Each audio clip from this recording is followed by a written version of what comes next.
Conmoción y dolor por la muerte de Gustavo Cerati. Miles de seguidores despiden en Buenos Aires al inolvidable líder de Soda Stereo. Michelle Bachelet recordó frases del expresidente Frei Montalva en su homenaje. Dijo que es un deber ético cumplir con el programa. 1 de cada 3 adultos mayores no alcanza a cruzar la luz verde peatonal de los semáforos. El 40% evita salir a la calle.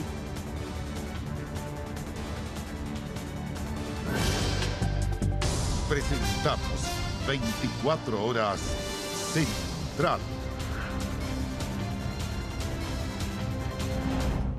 Hoy ha sido un día triste. La música latina y sus millones de seguidores lloran a esta hora la muerte de Gustavo Cerati.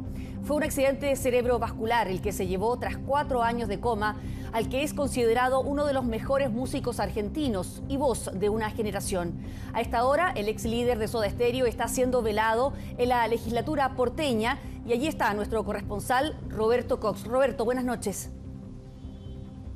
Así es, nosotros nos encontramos en la legislatura porteña, algo así como el Congreso de la ciudad de Buenos Aires, donde hasta ahora se están velando los restos de Gustavo Cerati. El velorio comenzó hoy a las 9 horas de Argentina, a las 8 de Chile. Podemos ver en imágenes cómo ya una gran cantidad de fanáticos se ha acercado a este recinto en pleno centro de Buenos Aires para despedir a quien me atrevería a decir es el máximo ídolo del rock latinoamericano, un artista que convocó a multitudes desde México hasta este rincón del mundo. Durante el día pudimos ver escenas de profundo dolor, imágenes realmente conmovedoras de seguidores que se acercaban hasta la clínica Alcla para dejar un mensaje de adiós. Ahora la noticia se trasladó a la legislatura, donde se espera que esta larga fila de personas vaya creciendo durante la noche. Cerati fue declarado hace algunos meses ciudadano ilustre de Buenos Aires, por eso hoy se gana el derecho de ser velado en la misma legislatura porteña. Los invito a ver la nota que preparamos con las reacciones de los fanáticos tras enterarse de la trágica noticia y, por supuesto, un completo perfil de Gustavo Cerati.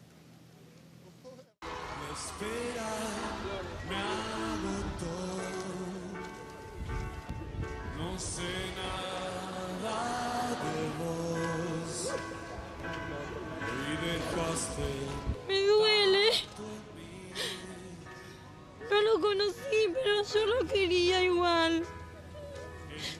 No quiero ser una cholula de la televisión, pero me duele. Me pone triste.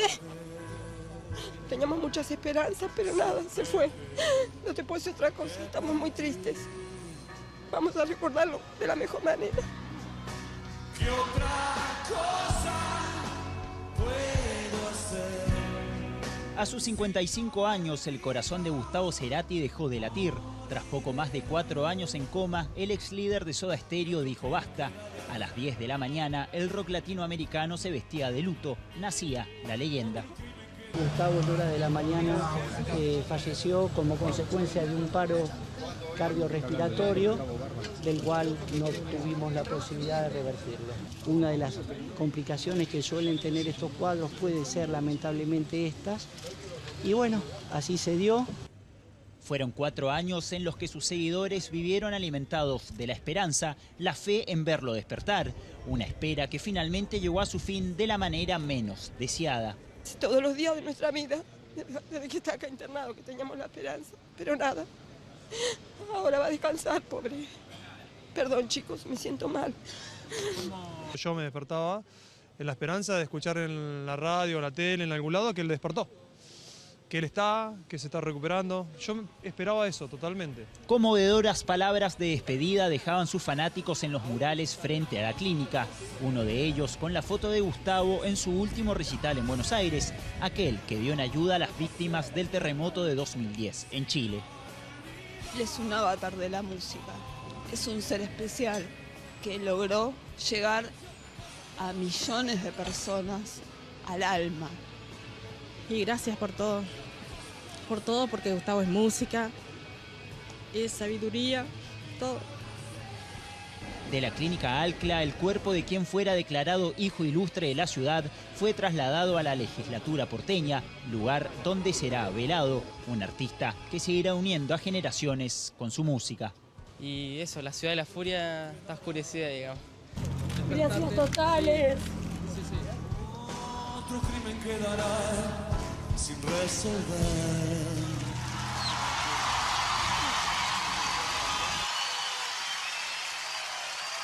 Ahí vamos.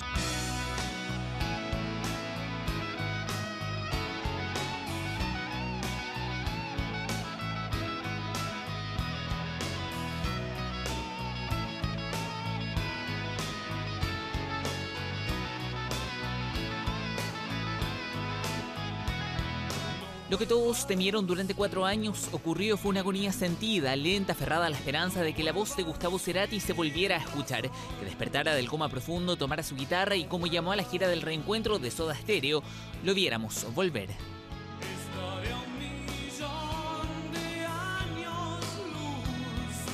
Alguien me ha dicho que la soledad se esconde tras tus ojos. Supo reinventarse como nadie en más de 5 décadas que vivió, respiró y sudó el rock, el ícono que hizo de la década de los 80 una generación inmortal en la música latinoamericana. Bueno, un viaje, de alguna manera con 2 estaciones, que podemos decir. Primero, el disco Fuerza Natural prácticamente entero, y luego una selección de temas de diferentes épocas, diferentes álbumes.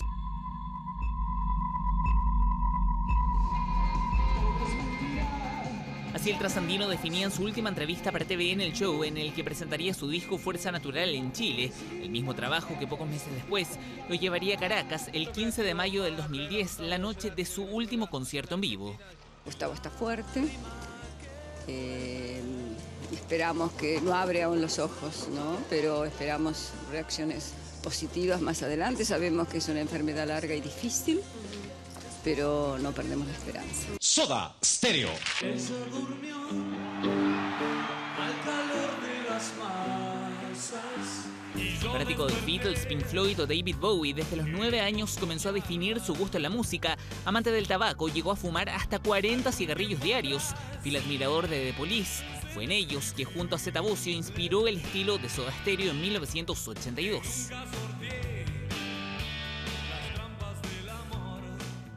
Él estudió publicidad. Yo creo que esas nociones de publicidad las aplicó en sus canciones. Él era un tipo que, a pesar de no contar historias en las letras de sus canciones, ponía frases que se quedaban instaladas en la gente.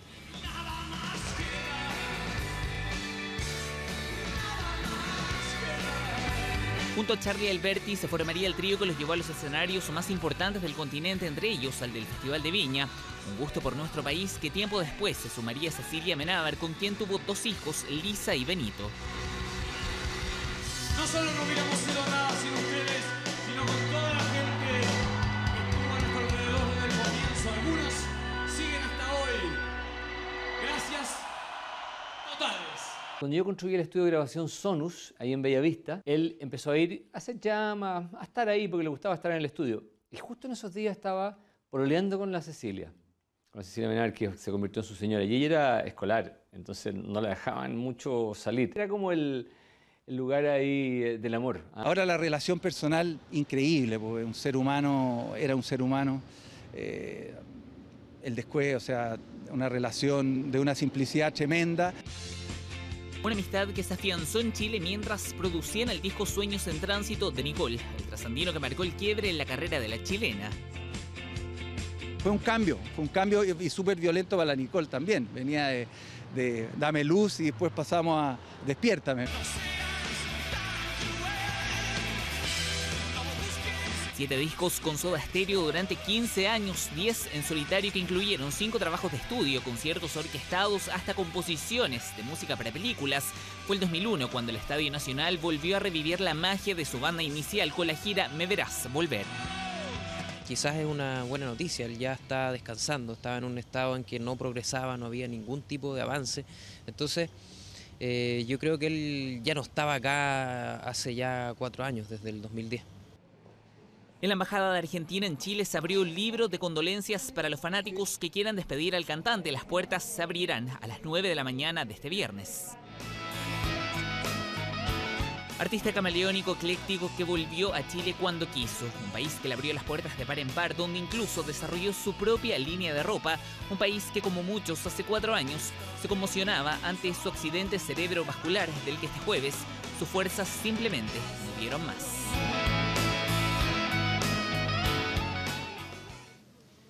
La ciudad de la furia oscureció, nos decía uno de los fanáticos que se acercaba hoy a decirle adiós a Gustavo Cerati. Precisamente era un estudiante chileno que vive acá en Buenos Aires. Nosotros seguimos acá en la legislatura porteña, donde miles y miles de fanáticos se han acercado para decirle adiós al ex Soda Stereo. Se espera que lleguen mucho más durante la noche. El velorio continuará hasta las 10 de la mañana de este viernes. En este lugar hemos sido testigos de algo muy particular.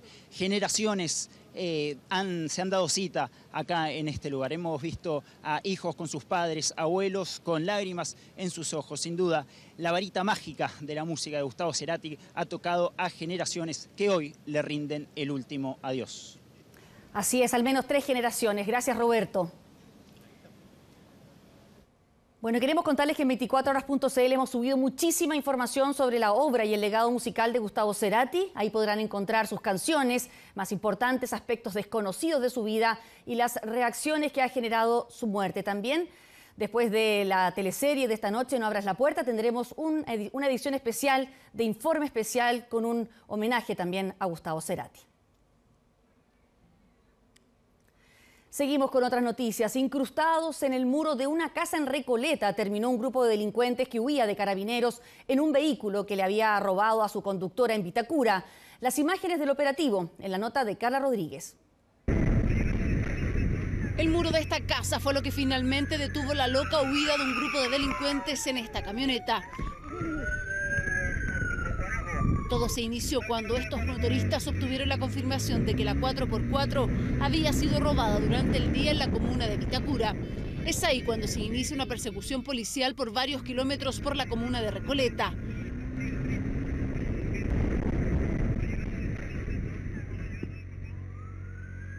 Los daños causados en el domicilio eran evidentes y la molestia de la dueña de casa también. El susto fue tremendo.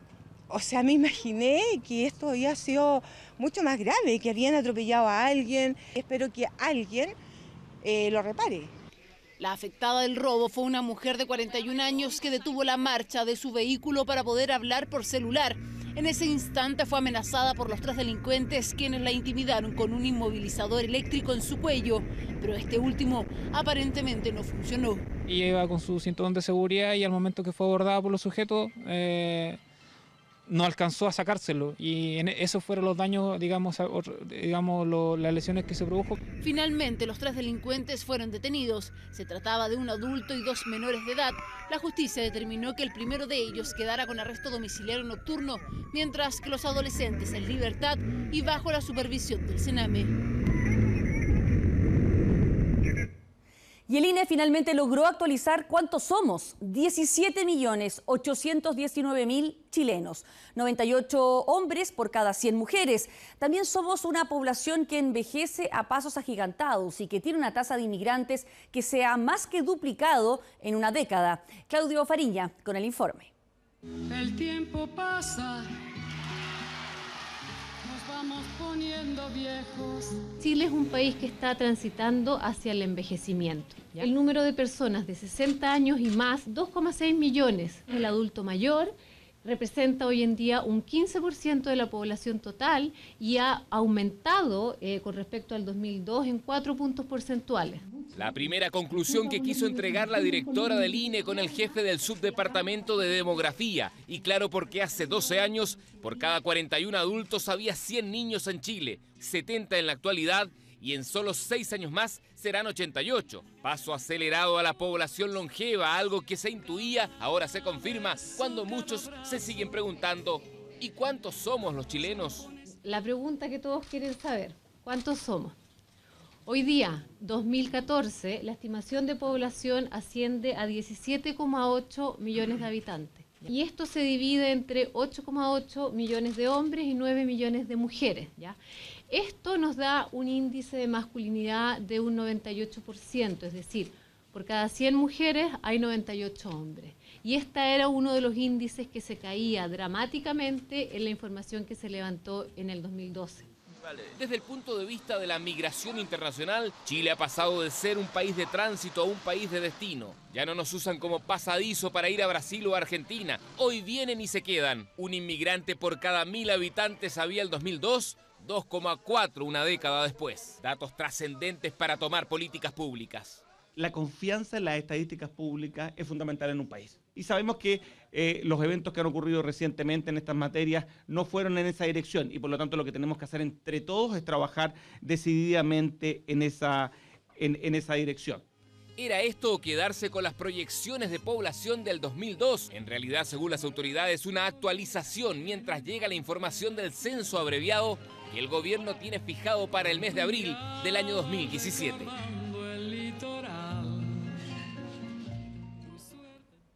Y un día después de la trágica muerte del futbolista Carlos Barra, sus compañeros de equipo reconstruyen los dramáticos minutos que vivieron en la cancha de la Cisterna, donde el jugador cayó fulminado en pleno partido. El padre de Barra asegura que se hicieron todos los esfuerzos por reanimarlo, pese a que Palestino no contaba con un desfibrilador, una herramienta que quizás pudo haberle dado otro final a esta historia. Felipe Rosas y Pablo Ramos con el informe. Ante Palestino, este miércoles en una cancha lateral del estadio La Cisterna, Carlos Barra daba un paso crucial antes de cumplir su sueño de debutar en el fútbol profesional.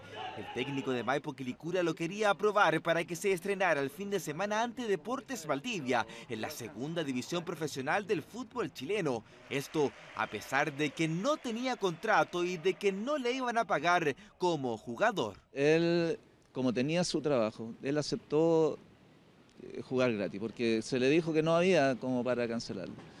Entonces, cuando no se puede cancelar, no se juega nomás.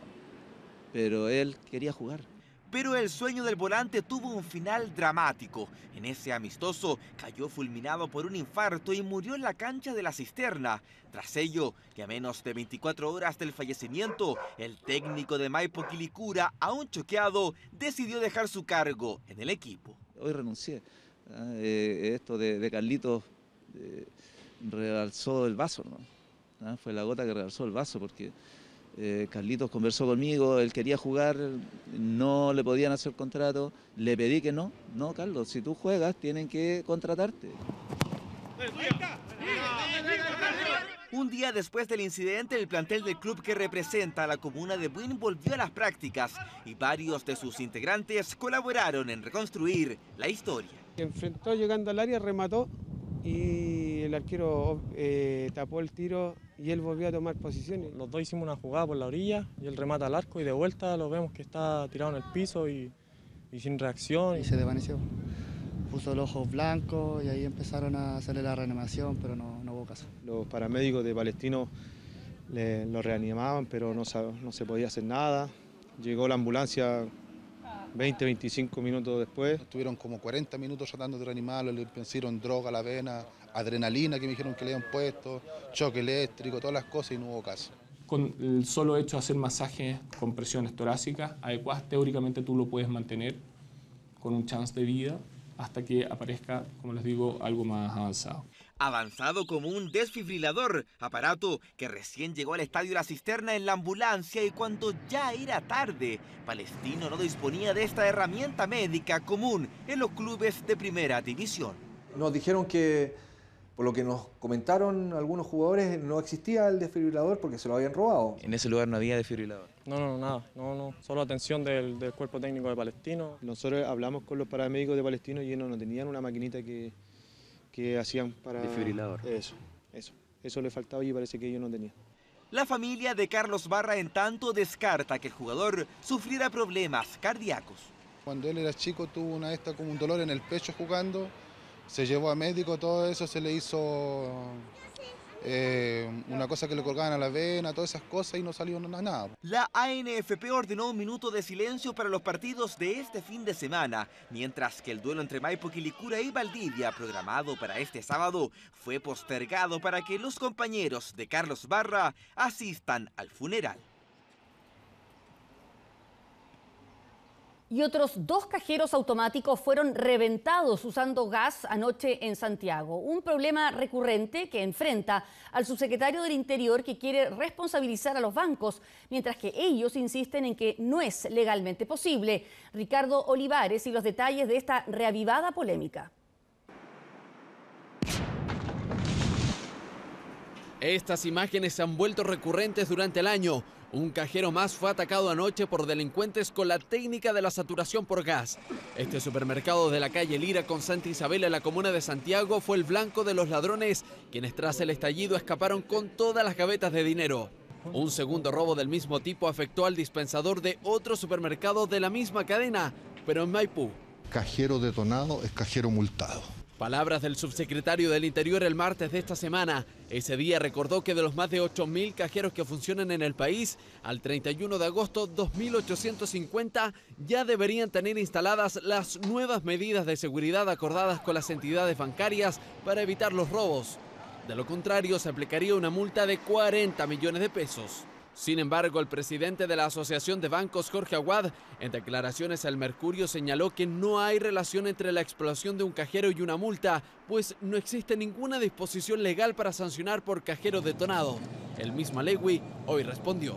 Hay relación en el minuto en que se han tomado, supuestamente, se han tomado las medidas adecuadas de acuerdo al decreto, y si ese es vandalizado va a ser multado, si eso no hay alternativa, porque el decreto dice eso. Las multas solo proceden cuando no se cumplen las normativas que establecen los decretos en cuanto a las medidas que tienen que tomar, pero no respecto de la acción misma, que es el delito, que a través de una detonación sustraen el dinero que está. Por lo cual, obviamente, la frase del subsecretario es bastante poco feliz. Según el acuerdo entre el gobierno y los bancos, de aquí al 2018, todos los cajeros del país deberían contar con las nuevas medidas de seguridad. En el caso de los robados anoche en Santiago y Maipú, Alegui dijo que habrá que revisar si figuran en la lista de los que ya tendrían que estar bajo la nueva norma. En el camarín número 1 del Estadio Chile fue asesinado Víctor Jara en 1973. A casi 41 años del crimen, la investigación judicial comienza a entregar más datos de las últimas horas de vida del emblemático artista. 2 exoficiales de ejército fueron procesados como autores y como encubridor está acusado un ex fiscal militar que actualmente trabaja en el Consejo de Defensa del Estado. Rodrigo Cid con más detalles. Una historia que permaneció oculta durante décadas, pero en las últimas semanas la investigación judicial avanzó hasta reconstruir en detalle el homicidio de la víctima más emblemática del ex Estadio Chile. Víctor Jara fue visto con vida por última vez en este asiento por sus compañeros de reclusión. Ahora se sabe que junto a Litré Quiroga, el exdirector de Gendarmería, fue separado del resto de los presos el 16 de septiembre del 73. Y que el cantante popular fue asesinado en el camarín número 1 del estadio. Quiroga, por su parte, fue ultimado en este otro camarín, el número 6. Las investigaciones nos están indicando que aquí no nos hemos detenido ni un minuto en tratar de esclarecer hechos que están precisamente en la memoria histórica de este país y que a mí me parece muy sano, muy saludable, por lo tanto, muy bueno para este país de que podamos resolver este caso en toda su intensidad y en toda su integridad. Los ex mayores de ejército, Hernán Chacón Soto y Patricio Vázquez Donoso, fueron procesados como autores de secuestro y homicidio calificado en contra de Víctor Jara y Litré Quiroga. Esto porque ejercieron mando en el recinto. Mientras que el ex fiscal militar Rolando Ramón Camilo Humberto Melo Silva fue encausado en calidad de encubridor. Interrogó a las víctimas, pero esas declaraciones no han aparecido nunca. Y también él recibió las autopsias de los fallecidos y tampoco nunca se supo nada de eso. En la actualidad, Rolando Melo Silva se desempeña como abogado litigante del Consejo de Defensa del Estado, según consta en la página de transparencia de la institución. La familia de Víctor Jara valoró el avance de la causa. Escuchamos simplemente dentro de un proceso judicial lo que pasó con Víctor y Litré en el Estadio Chile, después de 41 años. Entonces eso hay que celebrarlo a pesar de todo. Un caso que está cerca de llegar a su fin, aunque Estados Unidos aún no responde a la solicitud de extradición de Pedro Barrientos Núñez, sindicado como el autor material del crimen. Y ponga atención a lo siguiente, porque también tiene referencia con lo que decía hoy el INE, que somos una sociedad que envejece. 1 de cada 3 adultos mayores no alcanza a cruzar con el tiempo que le da la luz verde de los semáforos, y hay algunos más peligrosos que otros. Así lo reveló un estudio del Instituto Nacional de Geriatría. Verónica Moscoso nos muestra la hostilidad que enfrentan los mayores a la hora de salir de casa. Un 40% de los adultos mayores no sale de su casa por temor, y los que sí lo hacen tienen que correr como pueden en los semáforos para no encontrarse con la luz roja a mitad de camino. No sé si están mal sincronizados o tendrán, ¿cómo se llama?, que colocar un semáforo más, porque no hay tiempo para cruzar. Uno alcanza a cruzar solamente hasta la mitad. Es una problemática que enfrentan a diario los adultos mayores. 1 de cada 3 no alcanza a cruzar un semáforo. Así lo reveló un estudio hecho por el Instituto Nacional de Geriatría. De repente hay unos que son muy cortitos y de repente hay unos que están bien, porque alcanzan a salir a los lados. Teníamos una percepción de que los adultos, que para cruzar las calles muchas veces nosotros como personas adultas jóvenes debíamos aumentar nuestra velocidad de marcha para poder cruzar de forma segura las calles. Entonces nos preguntamos así a nosotros mismos qué pasaría con los adultos mayores que probablemente tenían una velocidad de marcha menor a la nuestra. Es así como se estudió la velocidad de marcha de 101 pacientes con plena autonomía y se midió la duración de varios semáforos del sector oriente. El más complejo para la tercera edad fue el de Macul con Los Plátanos. Es muy corto y no alcanzamos a pasar. Entonces los vehículos pasan antes que lleguemos nosotros. Cosas que son extremadamente difíciles de cambiar en un entorno o en un medio ambiente, pero en realidad el tema de los semáforos es algo que tendrá sus dificultades, pero es factible de poder cambiar los tiempos respaldados con esta evidencia. En la Unidad Operativa de Control de Tránsito dijeron que ya están trabajando para mejorar esta situación. Puede estar ocurriendo de que los tiempos sean muy al justo, pero es una situación que nosotros como unidad estamos permanentemente monitoreando y estamos corrigiendo en los casos en que hemos detectado problemas o que los usuarios nos han informado de que existen problemas. Otra de las recomendaciones del Instituto Nacional de Geriatría es la instalación de letreros que adviertan la presencia de adultos mayores en los municipios, en los consultorios, hospitales y en las cercanías de los hogares de larga estadía, tal como se hace cuando hay niños en los colegios. Y a propósito de los tacos que se anuncian para fiestas patrias, ¿va a viajar de noche o de día? Es una pregunta relevante porque los expertos advierten que la oscuridad duplica el riesgo de accidentes en la ruta. También ratifican que la habilitación de pórticos con tag en los peajes es una deuda que existe con los usuarios de las autopistas concesionadas. Francisco Moreno con la nota. Horrible. Es un reclamo tan reiterado como la misma congestión que se origina en rutas y peajes durante cada fin de semana de fiesta. ¿Qué podría entonces resolver el problema desde la raíz? Se puede hacer por la vía de mejorar la tecnología y implementar sistemas electrónicos de pago de los peajes en todos los pórticos, que eso es algo que está pendiente. Sostiene que la congestión es un fenómeno natural, pero que es posible abordar. Esta experta tiene una visión de por qué el problema no ha sido resuelto. Yo creo que ha sido muy difícil coordinarse, básicamente ha sido un tema de coordinación entre el Ministerio de Obras Públicas y las autopistas concesionadas. El caso es que llevamos varios años conversando de este tema y todavía no está implementado. Si bien este sistema opera en las autopistas, la cantidad de pórticos con tag en los peajes es ínfima respecto a las casetas manuales. Se calcula que cada una de estas últimas tiene una capacidad para atender 250 usuarios por hora, un tercio de la cantidad de autos que podrían pagar con el sistema electrónico. En el Ministerio de Obras Públicas no se refirieron al tema, tampoco lo hizo Abertis, la concesionaria de las rutas 68 y 78. Por medio de este comunicado, la autopista Ruta del Maipo señaló que están conscientes de que el sistema debe ser mejorado y que tienen la mejor disposición para hacer los cambios de mano de la autoridad. Ya se anticipan tacos durante fiestas patrias. De día es mejor, porque hay más visibilidad en la vía. Siempre andamos de noche, pero de todas maneras yo que es más seguro, que de día hay menos congestión. Y a la vez más rápido. Hay más rapidez, pero no mayor seguridad vial, plantea Alberto Escobar, experto en el tema. En general, la recomendación nuestra es evitar conducir de noche. Manejar de noche es mucho más peligroso que manejar de día. ¿Cuánto aumenta el riesgo? El riesgo se duplica. en el día mejor, mucho mejor.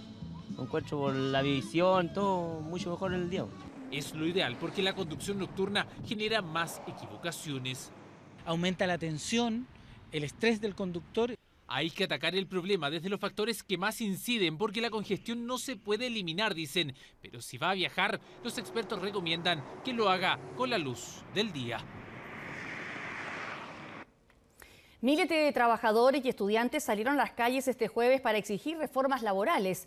La marcha de la CUT contó con la presencia de parlamentarios de la nueva mayoría que apoyan el fortalecimiento de los sindicatos. Desde la oposición manifestaron su preocupación por el impacto de estas demandas en el empleo. Daniel Silva con el informe. No quieren regalos de nadie, quieren lo que consideran justo y quizás por eso echaron al viejito pascuero de la marcha. Son los trabajadores que respondieron al llamado de la CUT, una marcha autorizada que contó con el apoyo de los estudiantes secundarios. El principal objetivo, acelerar la tramitación de las reformas laborales anunciadas por el gobierno. No estamos diciendo que el país va a quebrar, estamos hablando simplemente de equidad, estamos hablando de equiparar derechos. En el caso de la reforma laboral, estamos hablando de derrotar la desigualdad por la vía de mayor poder sindical y negociación colectiva efectiva. Desde la multisindical llamaron a respetar el cronograma acordado con el Ejecutivo, que se comprometió a impulsar la reforma laboral en el Congreso durante el último trimestre de este año. Un solo gran proyecto que incluiría el derecho a huelga efectiva sin posibilidad de reemplazo de trabajadores, titularidad sindical e igualdad salarial. Desde la UDI expresaron su preocupación por el impacto de estas demandas en un contexto de menor crecimiento. Me gustaría ver a la CUT marchando para que haya más trabajo y para defender a las 140.000 familias que lo han perdido hasta ahora. Creo que eso sería una prioridad, más que meter un factor más de incertidumbre que pueda afectar la realidad de la clase media chilena. Si fuera por los vaivenes de la economía de Chile no se podría hacer nunca entonces una reforma laboral, nunca jamás. Y los trabajadores seguirían indefinidamente postergados en sus derechos. Yo por esa razón creo que hay que hacerlo ahora. Según Carabineros fueron 10.000, según los convocantes más de 50.000. Fue una marcha pacífica, solo con incidentes menores una vez terminada. Tan tranquila que todo se pudo limpiar de inmediato. Un alivio para estos otros trabajadores.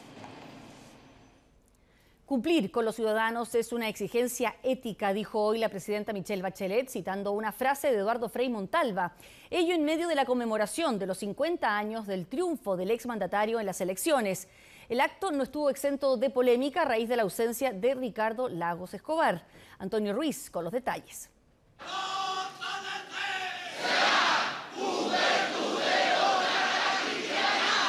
Gritos y aplausos para recordar un triunfo que, aunque transcurrido medio siglo, los demócratas cristianos no olvidan. El de Eduardo Frei Montalva en las elecciones presidenciales de 1964. El gobierno tampoco quiso dejar pasar la fecha, por eso organizó un acto en La Moneda al que llegaron cientos de camaradas. Allí el expresidente Eduardo Frei Ruiz-Tagle subió al escenario para recordar el legado de su padre y aprovechó la oportunidad para garantizar el respaldo de la ADC al programa de gobierno. ¿Cuál sería la actitud de Frei? ¿Qué estaría pensando? Estaría apoyando las grandes transformaciones de este nuevo ciclo histórico de Chile. Y, Presidenta, tenga la certeza de que aquellos que marcharon, todos los demócratas cristianos, todos la están apoyando. Cuente con nosotros. Luego vino el turno de la presidenta Michelle Bachelet, quien aseguró que cumplir con las demandas ciudadanas resulta un imperativo ético. Cumplir con el pueblo era para Frei en 1964 una exigencia ética y Frei cumplir con ella. Cumplir con los ciudadanos y ciudadanas es una exigencia ética también en el 2014 y yo cumpliré con ella. Señor Patricio Elwin. Una ceremonia a la que fueron invitados todos los expresidentes de la Concertación y que estuvo marcada por la ausencia de Ricardo Lagos Escobar. Todo justo a una semana del discurso en el que el exgobernante acusó falta de decisión política y retraso en infraestructura pública durante los últimos 8 años. ¿El gobierno lamenta la ausencia del expresidente Ricardo Lagos a este acto? ¿Está invitado? No. sobre ese tema no tengo nada que declarar. Finalmente, la fundación del exgobernante Democracia y Desarrollo emitió un comunicado que señala que el expresidente Lagos, tras recibir la invitación de La Moneda el miércoles en la mañana, intentó despejar su agenda, pero que le fue imposible por compromisos adquiridos con antelación. Yo no quiero ofender al presidente Frey. Aquí te trata un homenaje a los 50 años de su gobierno, un homenaje espectacular. Que me tenga que pronunciar yo si quién fue o quién no fue o cuándo recibió la invitación, me parece un insulto para el presidente Frey. Fue un gran acto en que estábamos todos los que tenían que estar. Una jornada en La Moneda reservada para recordar a la máxima figura de la Falange, lo que fue visto en la nueva mayoría como un gesto desde el gobierno a la democracia cristiana. Sí, sin duda alguna. Yo creo que a la vez hay que hacer siempre mucho cariño. Nos gusta que nos hagan cariño y nosotros también sabemos dar cariño. Así fue este 4 de septiembre en La Moneda, en memoria de quien gobernara nuestro país entre 1964 y 1970, el primer demócrata cristiano en alcanzar la presidencia de Chile, Eduardo Frei Montalva.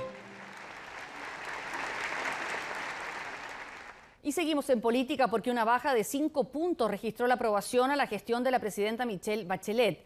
Es uno de los resultados de la encuesta Adimark de agosto, que también arrojó por primera vez que la desaprobación al gobierno y sus 2 reformas clave superan al apoyo ciudadano. Francisco Pollack con los detalles.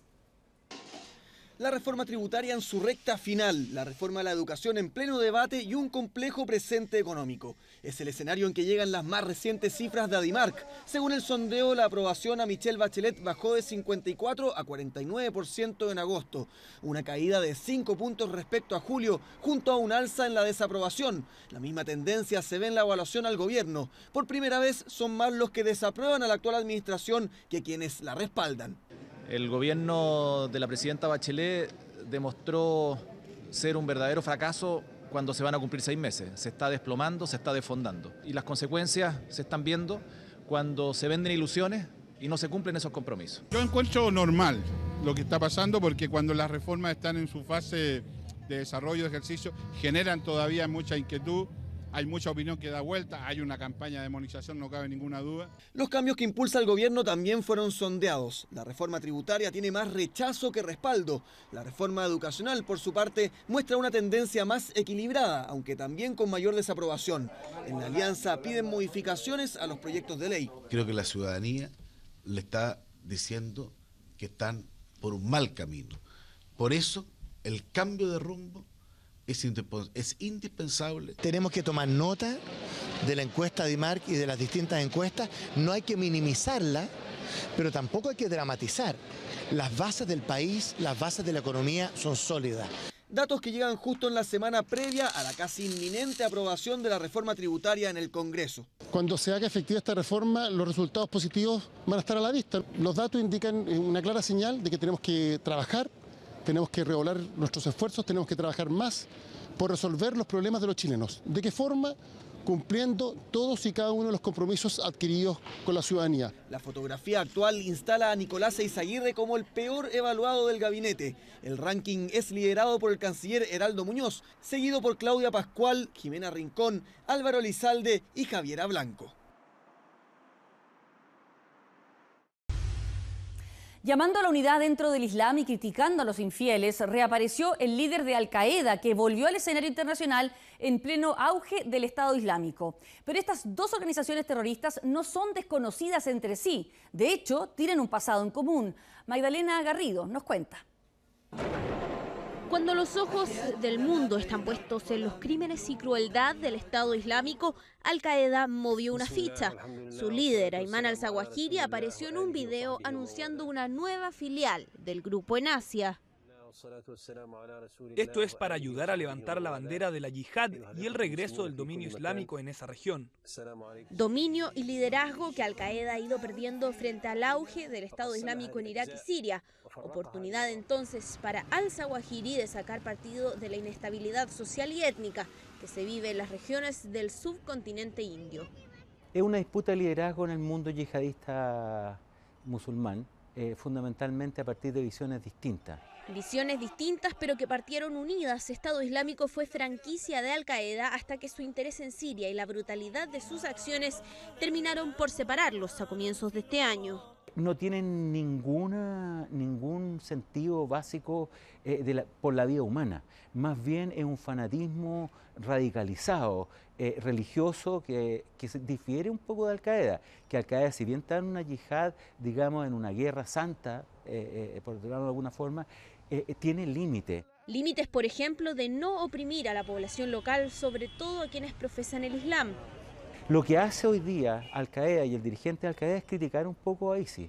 Lo critica por no incluir al mundo musulmán, lo critica por la violencia que usa contra sectores musulmanes incluso. Mientras el Estado Islámico combate contra cualquiera que se oponga a ellos, Al-Qaeda lo hace contra el enemigo extranjero. Táctica, estrategia y liderazgo que ahora mantiene enfrentadas a las principales amenazas a la seguridad de Occidente. Deportes en 24 horas. Después del partido frente a México, van a volver a sus clubes Alexis Sánchez, Claudio Bravo y Arturo Vidal. Lo que da cuenta que en realidad el partido más trascendente para Jorge Sampaoli es obviamente frente a México. Contra Haití mantiene cierta reserva, no le gustó demasiado el rival, pero sirve evidentemente para observar a otros jugadores que pueden iniciar no solo el recambio, ser alternativa para esta selección. A propósito de esta selección, que fue en base fundada por Marcelo Bielsa, explotó en una conferencia de prensa, el loco entre comillas, se tiró en contra del presidente del Marsella, de Vincent Labrun, por la falta de refuerzos, e incluso hizo algo que es muy pero muy raro, dio a conocer su lista original de refuerzos, donde había 3 chilenos dentro de esa lista. A 3 meses de haber asumido como técnico del Olympique de Marsella, Marcelo Bielsa comienza a sufrir sus primeros problemas. Esta vez, el cortocircuito fue con el presidente del club, Vincent Labrun, a quien criticó duramente por la falta de refuerzos. Diseñé en común con el presidente que un proyecto, y cuando él asumió intentar concretarlo, sabía de antemano que había cosas que no iba a cumplir. Frontal como siempre, el rosarino aseguró que no pidió ni a Abdel Barrada ni a Romain Alessandrini, los 2 futbolistas que llegaron a inicios de la pretemporada. Ninguno de los jugadores que llegó al Olympique de Marsella fue una iniciativa mía. Y tampoco al último, el central brasileño Mateus Doria. Me enteré de la compra de Doria a la mitad de la tarde del día lunes, cuando él vino a hacerse aquí una revisación médica. Incluso Bielsa fue más allá, publicando la lista de jugadores con los que esperaba contar, entre ellos 3 chilenos. Yo pedí a Jara, a Manquillo, a Isla, a Montoya, a Coque, a Ocampo, a Rekic, a Urier, a Tello, a Medel, a Estambulí. De eso no vino ninguno. Ante este panorama, Marcelo Bielsa no puso su cargo a disposición ni nada por el estilo, pero sí manifestó su clara disconformidad. Las realidades que me toca afrontar, si me son planteadas sinceramente, las acepto. Si en caso contrario me genera rebeldía. Luego de 4 fechas disputadas, el Olympique de Marsella marcha en la 4ª posición con 7 unidades, a 3 del líder, el Girondins de Burdeos. Y a propósito de fútbol internacional, hoy hubo amistosos muy entretenidos, o que en el papel, en la teoría, lo eran.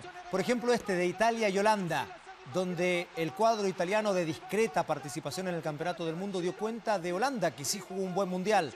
Ciro Immobile, hoy hombre del Borussia Dortmund, pone el 1-0 los 3 del primer tiempo, y después a los 10 Italia ya ganaba 2-0. Daniele De Rossi, mediante lanzamiento penal por esta falta de Martin Cindy sobre Simone Zazda. Ahí está la falta del mundialista Martin Cindy, expulsión para él. Karasev, el ruso, le muestra la tarjeta roja, y ahí está De Rossi, Barbón hoy, para poner el 2-0.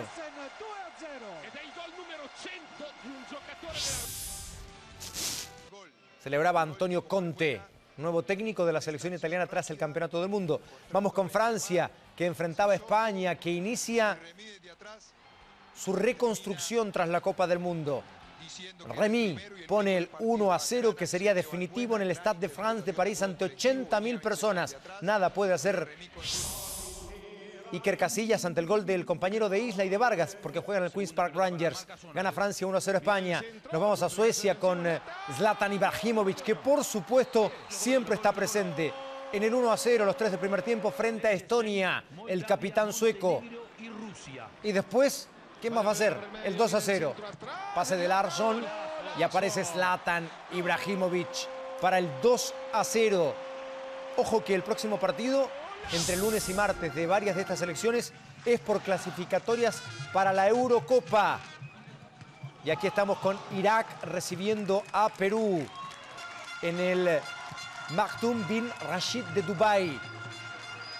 El 1-0 es un autogol de Nadhim, de Mustafa Nadhim. Y después Zambrano juega en el Eintracht Frankfurt muy libre para el 2-0. Perú será rival de Chile en las próximas fechas, en octubre, para ser más específico. Y estaremos mañana con completo informe de la selección, que va a jugar este amistoso, como decíamos, el día sábado, con equipo prácticamente mundialista en este fin de semana. Excelente, entonces. Muchas gracias, Chao, Fernando. gracias. Chao. Nos vemos. Y nosotros vamos rápidamente a una pausa y regresamos de inmediato con más noticias. No se vaya.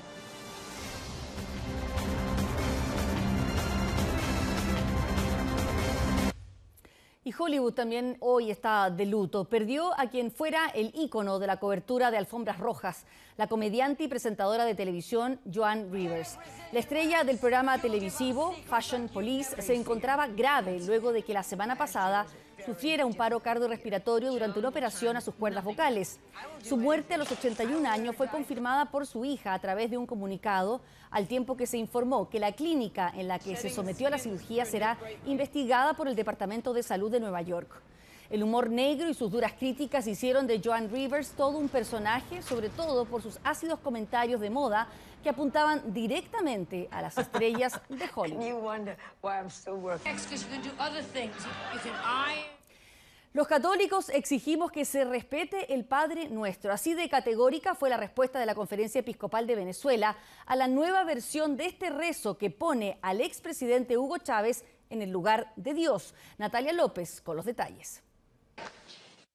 Chávez nuestro, que estás en el cielo, en la tierra, en el mar y en nosotros. Es la oración escrita por los seguidores de Hugo Chávez y la que ha causado molestias al interior de la Iglesia Católica.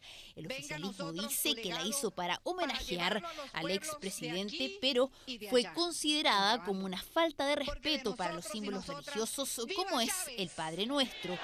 Es la llamada oración del delegado. No nos dejes caer en la tentación del capitalismo. 13 días después de hacerse conocida, la Conferencia Episcopal Venezolana respondió con este comunicado, señalando, entre otras cosas, que la adulteración del Padre Nuestro supone caer en el pecado de la idolatría. No es primera vez que el chavismo tiene roces con la Iglesia Católica. Los primeros fueron cuando el mismo Hugo Chávez la acusó de aliarse con la oposición para derrocarlo. Los más recientes, cuando la Conferencia Episcopal criticó a Nicolás Maduro por las medidas adoptadas para frenar las protestas a comienzos de este año. El llamado Plan de la Patria, detrás del cual se esconde la promoción de un sistema de gobierno de corte totalitario, que pone en duda su perfil democrático. Siempre ha habido tensiones porque lo que caracteriza al chavismo es tener una interpretación libre de la Biblia y del catolicismo. Catolicismo que el presidente Nicolás Maduro ha dicho no profesar. Aún así, ha mostrado simpatía por el Papa Francisco, a quien visitó en el 2013. Otro acercamiento fue cuando permitió que un miembro de la Santa Sede se sentara en la mesa de diálogo que buscó acercar a la oposición con el gobierno cuando la crisis política y social de Venezuela alcanzó su punto más álgido este año. Bueno, y hasta aquí las noticias, pero al despedirnos queremos invitarlos a un capítulo extraordinario de Informe Especial en homenaje a Gustavo Cerati. Es un reportaje que repasa su vida, sus éxitos y su relación a partir del accidente cerebrovascular que sufrió en Venezuela hace 4 años. No se lo pierda después de No abras la puerta. Como siempre, gracias por informarse con nosotros. Buenas noches.